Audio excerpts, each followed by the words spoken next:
YouTube சேனலில் நான் வந்து ஒரு தண்டுப்பாளையம் பற்றி இந்த கேங்கை பற்றி ஒரு யூடியூப்பில் பேசியிருந்தேன்.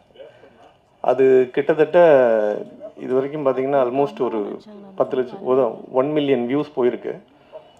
ஸோ இதை பார்த்துட்டு எனக்கு நிறைய பேர், குறிப்பாக பார்த்தீங்கன்னா ஒரு ஐஏஎஸ் ஆஃபீஸர், இப்போ வந்து அவர் பிரின்சிபல் செக்ரட்டரியாக இருக்கிறாரு. அவர் ஒரு நாள் அவர் சந்திக்க போயிருந்தேன். இப்போது நாமக்கல் கவிஞர் மாளிகையில் போய் பார்க்க போகும்போது அவர் சொன்னார், நீங்கள் அந்த வீடியோ போட்டிருந்தீங்க, அதை பார்த்தேன். அதுக்கப்புறம் நான் அவர் வீட்டில் வந்து பார்த்தீங்கன்னா நார்மலாக அந்த விண்டோ டோரெல்லாம் வந்து பூட்டியிருக்கா பூட்டலையான்னு தெரியாது, அப்படியே விட்டு படுக்க போயிடுவார். அதுக்கப்புறம் நான் ரெகுலராக போய் செக் பண்ணிவிட்டு போய் படுக்க போகிறேன்னாரு இந்த வீடியோ பார்த்த பிறகு. எனக்கு அது சொல்லும்போது தான் அதோட சீரியஸ்னஸ் புரிஞ்சுது. அதுக்கப்புறம் எனக்கு என்னோட நெருங்கிய ரிலேட்டிவ்ஸ் எல்லாம் நிறைய பேர், ஒய்ஃப் சைடில் ரிலேட்டிவ்ஸ் எல்லாம் வந்து ஹொஸ்கோட்டில் இருக்காங்க, அங்கே பெங்களூருக்கு, அது சவுத் பெங்களூரில். ஸோ அங்கே இந்த தண்டுப்பாளையான்றது ஒரு இடம் ஹொஸ்கோட் பக்கத்தில் இருக்குது அப்படின்னு சொல்லி அதுக்கப்புறம் கேள்விப்பட்டு நான் அங்கே போய் தேடிலாம் பார்த்தேன். அஸ் அ ஜேர்னலிஸ்டாக உள்ளே போய் பார்க்கலாம். ஏன்னா நான் முழுக்கவே 30 வருஷமாகவே க்ரைம் ரிப்போர்ட்டராக இருக்கிறதுனால அங்கே என்ன நடக்குது, உண்மையாக யாராவது இருக்காங்களா அப்படின்னு பார்க்க போகலாம் அப்படின்னு அங்கே போய் பார்க்க போயிருந்தேன்.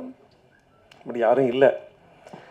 அது மாதிரி இவங்க சார் சொன்ன மாதிரி வெங்கட் சாரும் இல்லை கேடி நாயக் சார், இவங்க எல்லாருக்குமே வந்து அங்கே ஏற்கனவே நடந்த நிறைய விஷயங்கள், அவங்களுக்கு நிறைய விஷயங்கள் தெரிஞ்சிருந்தாலும், இப்போ எனக்கு முன்னாடி பேசின ரிட்டையர்டு எஸ்பி பழனிக்குமார் சார் சொன்ன மாதிரி அவங்க வந்து இந்த சம்பவத்தில் ஈடுபட்டாங்களா ஈடுபடலையா அப்படிங்கிறது ஒரு பக்கம் இருந்தாலும், என்னோட ஒரு ஒரு சில விஷயங்கள் ரொம்ப கட் ஃபீலிங் சொல்லுவாங்கள்ல, போலீஸில் நார்மலாக சொல்கிற ஒரு கட் ஃபீலிங் மாதிரி பார்த்தீங்கன்னா, கண்டிப்பாக அவங்க இங்கே நடந்த நிறைய இன்சிடெண்ட்டில் அவங்களோட ஹேண்டி ஒர்க் இருக்குன்றது தெளிவாக தெரியும். பட் ஆனால் கண்டுபிடிக்கல. இதில் நிறைய கேஸில் என்ன ஆயிடுச்சுன்னா, ஒரு சில வழக்குகளில் வேறு சில அக்யூஸ்லாம் அரெஸ்ட் ஆகி ஜெயிலுக்கு போய் இப்பயும் ஜெயிலுக்குள்ளே இருக்கவங்களும் இருக்காங்க. ஒரு சிலர் இதில் இந்த மாதிரி எல்லாம் சம்பவங்கள்னால அது ஒரு மாதிரி ஒரு ரொம்ப டைல்யூட் ஆன மாதிரி ஆயிடுச்சு. அதே மாதிரி இன்றைக்கும் பார்த்தீங்கன்னா, அவங்க வெங்கட் சார் பேசும்போது ஒரு விஷயம் சொன்னாங்க, இங்கேயே கூட யாராவது வந்து பார்த்துட்ருப்பாங்க, ஏதாவது நடந்திருக்கலாம் அப்படின்ட்டு. அது உண்மைதான். ஏன் அப்படின்னா, அங்கே ஏற்கனவே வந்த, அதாவது பார்த்தீங்கன்னா சலபதின்னு சொல்லி ஒரு போலீஸ் ஆஃபீஸர் அங்கே கர்நாடகாவில் பெங்களூரில், அவங்க வந்து இந்த வழக்கை க்ளோஸாக மானிட்டர் பண்ணி அவங்க தான் இந்த கேஸை ஃபஸ்ட்டு சால்வ் பண்ணுது. அதில் வந்து அவங்களுக்கு ஒரு டிப் ஆஃப் கிடைக்குது. டிப் ஆஃபில் பேஸ் பண்ணி அப்படி போய் பிடிச்சி அதில் சம்மந்தப்பட்ட ஆல்மோஸ்ட் ஒரு 10-12 பேர் அரெஸ்ட் ஆகி ஜெயிலுக்குள்ளே இருக்கிறாங்க, இப்பயும் இருக்கிறாங்க. அதை தான் நீங்கள் கூட பார்த்தீங்க, நம்ம ட்ரெய்லரில் கூட காட்டியிருந்தாங்க. அங்கே பின்னாடி அந்த, அதாவது அவங்க இருக்கக்கூடிய அந்த பெல்காம் ஜெயிலில் வந்து அவங்களுக்குன்னு ஒரு பெரிய ஒரு உள்ளே யாரும் போக முடியாது, அவ்வளோ ஈஸியாக ஆக்சஸ் பண்ண முடியாது. அங்கே ஒரு ரிப்போர்ட்டர் போய் அவங்கள மீட் பண்ணுற மாதிரியெல்லாம் ஒரு சில சீன்ஸ்லாம் காட்டியிருப்பாங்க. ஸோ இந்த மாதிரி அங்கே இருக்கும்போதே சலபதி சாருக்கு இன்னைக்கு வரைக்கும் அவங்களுக்கு இன்னும் த்ரெட் கூட இருக்குது அப்படின்னு சொல்லி சொன்னாங்க. ஈவன் இப்போது எனக்கு நெருங்கிய நண்பர்களாக இருக்கக்கூடிய போலீஸ் ஆஃபீஸர்ஸ் ஒரு சிலர்லாம் போய் பெங்களூர் போகும்போது அவங்கள சந்திக்க, சும்மா ஒரு கர்டசிக்காக சந்திக்க போனாலும் அவர் ஃபோன் பண்ணாங்கன்னா, நீங்கள் நேராக அந்த காஃபி டே பக்கத்தில் போய் வெயிட் பண்ணுங்கள் அப்படின்றது. திரும்பி அங்கே போன பிறகு நீங்கள் அங்கேருந்து ஒரு 100 மீட்டர் தள்ளி வந்து அங்கே வெயிட் பண்ணுங்கள் அப்படின்னு சொல்லி கடைசியாக தான் மீட் பண்ணுறாரு. அந்தளவுக்கு, அதாவது என்ன அப்படின்னா, இந்த தண்டுபாளையா இந்த கேங் வந்து அவ்வளோ சாதாரண கேங் இல்லை. இது வந்து பார்த்தீங்கன்னா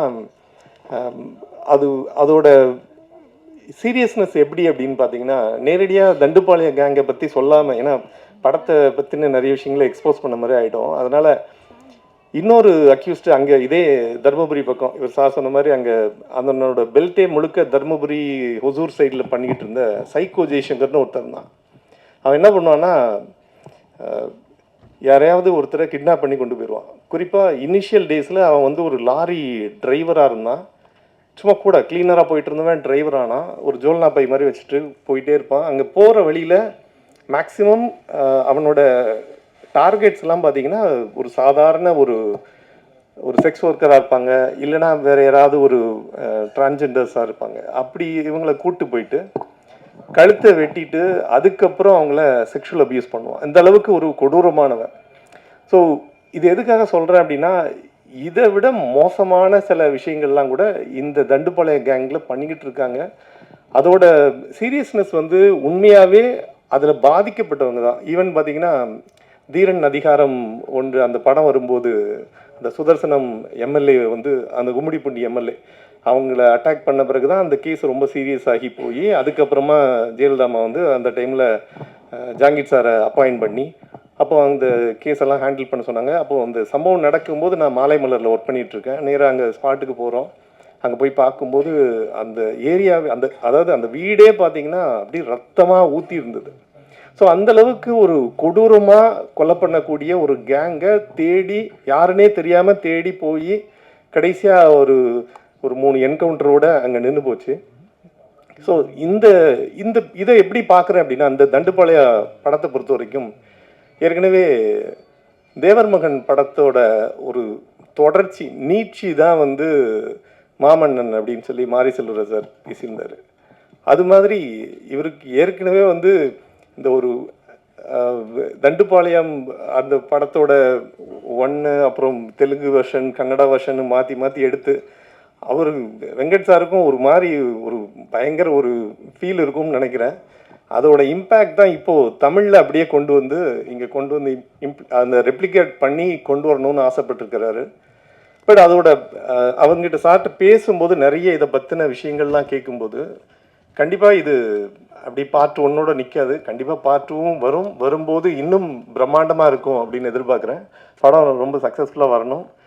இந்த படத்தில் நடிச்சிருக்கிற 2 பேரும் மிரட்டின வனிதா அக்காவுக்கும் அவங்க சோனியா எல்லாருக்கும் வாழ்த்துக்கள் தெரிவிச்சுக்கிறேன். இங்கே இருந்த மற்ற க்ரூ மெம்பர்ஸு எல்லா போஸ்ட் ப்ரொடக்ஷனில் ஒர்க் பண்ணவங்க சிஜி ஒர்க் பண்ணவங்க எல்லாருக்கும் என்னோடய வாழ்த்துக்கள் தெரிவிச்சுக்கிறேன். நன்றி, வணக்கம்.